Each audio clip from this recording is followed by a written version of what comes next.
सूरत के रहने वाले जिग्नेश पिछले साल नवरात्र के दिनों में कार लेकर अपने दोस्त दीपक के साथ सूरत में जामनगर आ रहे थे। रात के 2 बजे होने के कारण रास्ता काफ़ी सुनसान था। गाड़ी 70 किलोमीटर की रफ्तार से दौड़ रही थी और गाड़ी में तेज़ म्यूजिक बज रहा था। तभी अचानक गाड़ी से करीब 100 मीटर की दूरी पर एक खूबसूरत औरत लिफ्ट मांगने का इशारा करते नजर आई। जिग्नेश गाड़ी चला रहा था जबकि दीपक उसके बगल में बैठा था। औरत को देखते ही जिग्नेश गाड़ी धीरे करने लगा।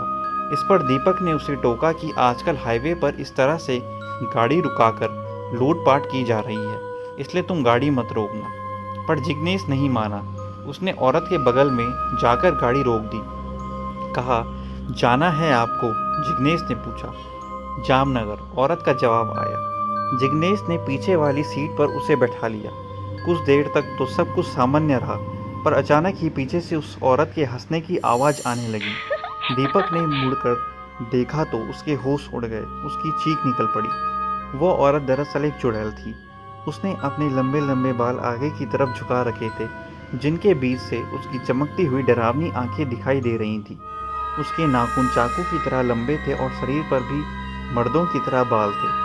चीख सुनकर जिग्नेश ने फौरन ब्रेक लगा दिया और गाड़ी खड़ी कर कूद कर भागने लगा। दीपक ने भी यही करना चाहा, लेकिन लाख कोशिश करने पर भी उसके साइड का दरवाज़ा नहीं खुला। कुछ देर बाद जब जिग्नेश कुछ गांव वालों को लेकर गाड़ी के पास पहुंचा तो वहां सिर्फ गाड़ी खड़ी थी। इस घटना के बाद दीपक का कोई पता नहीं चल पाया और जिग्नेश की भी कुछ दिनों बाद अचानक से बीमार होकर मृत्यु हो गई। पुलिस तफ्तीश में पता चला कि उस इलाके में हर साल उसी दिन के आसपास इस तरह की एक घटना घटती है, जिसकी वजह से आज तक कोई नहीं समझा पाया। एक और कहानी 2007 की है, जब ऐसी बातें सुनने को मिलती थी। दिल्ली में, राजस्थान में और भी कई शहरों में जब लोग बोलते थे कि रात में अगर रोटी और प्याज मांगने आए तो उसे मत देना।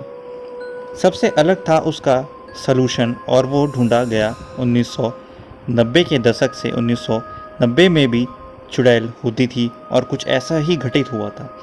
यह कहानी कर्नाटक के छोटे गांव से यह कहानी बहुत ही फेमस हुई, जो पेपर पर हर जगह छा गई। छोटे से गांव के लोगों का मानना था कि वहां पर रोज़ एक चुड़ैल आती है। वो रात को 12 बजे से सुबह 5 बजे के बीच में आती है, घर के बाहर जाकर मदद मांगती है और दरवाज़ा खटखटाती है। इस आवाज़ में खटखटाती है जैसे कि कोई घर का सदस्य ही हो। अगर कोई दरवाज़ा खोल देता है तो वह उस रात मारा जाता था। रोज़ एक मौत होती थी।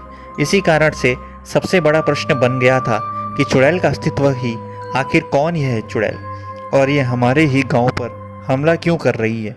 तब जाकर गांव के लोगों ने पंडित से पूछा तो पंडित ने बताया, ये चुड़ैल तुम्हारे गांव के बदला लेने आई है, क्योंकि तुमने इस चुड़ैल को मारा था।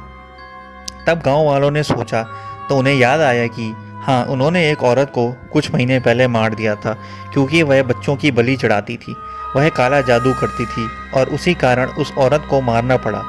उस पंडित ने एक रास्ता निकाला कि अगर पूरा गांव अपने घर से बाहर नालेवा दिख देगा तो चुड़ैल नहीं आएगी। नालेवा का असली मतलब कल आना होता है, और यह शब्द इतना कमाल का हो गया कि उस दिन से चुड़ैल ने आना बंद कर दिया और मौत भी होनी बंद हो गई। लेकिन उस चुड़ैल ने फिर आना शुरू कर दिया था।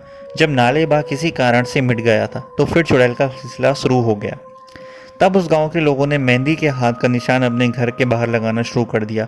वह मेहंदी के हाथ किसी कुमारी कन्या से लगवाते थे, जिसका असर चुड़ैल पर हुआ।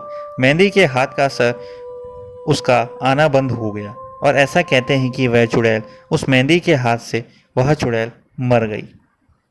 धन्यवाद दोस्तों, मेरे चैनल को सब्सक्राइब करें और वीडियो को लाइक ज़रूर करें।